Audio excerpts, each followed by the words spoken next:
तर बघा काय बातमी आहे, सरकारी कर्मचाऱ्यांसाठी आनंदाची बातमी आहे। 15 ऑक्टोबरला होणार मोठा निर्णय, मंत्रिमंडळ बैठकीत मागणी मान्य होणार आहे।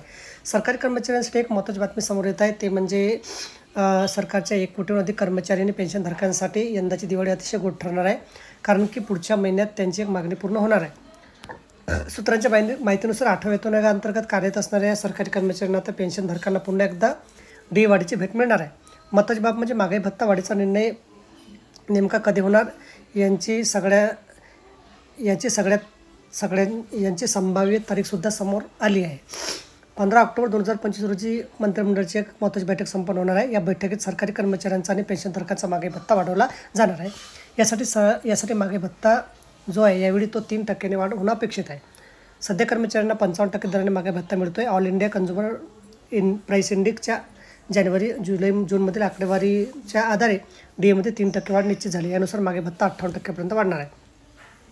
विशेष म्हणजे वाढ 1 जुलै 2025 पासून लागू होणार आहे। त्यामुळे सरकारी कर्मचाऱ्यांना आणि पेन्शनधारकांना जुलै, ऑगस्ट आणि सप्टेंबर थकबाकीचा लाभ मिळणार आहे। त्यामुळे सणासुदीच्या हंगामात कर्मचाऱ्यांना मोठा दिलासा मिळणार आहे। महागाई भत्ता 58% झाल्यामुळे 8व्या वेतन आयोगाच्या स्थापनेची चर्चाही जोर धरू लागलेली आहे। निर्णयानुसार DA 50%च्या पुढे गेल्यावर तो मूळ पगारात समाविष्ट केला जातो आणि पुढील वेतन आयोगाची प्रक्रिया सुरू होती। त्यामुळे 1 जानेवारी 2026 पासून 8व्या वेतन आयोग लागू करण्यासाठी सरकारवर दबाव वाढण्याची शक्यता आहे।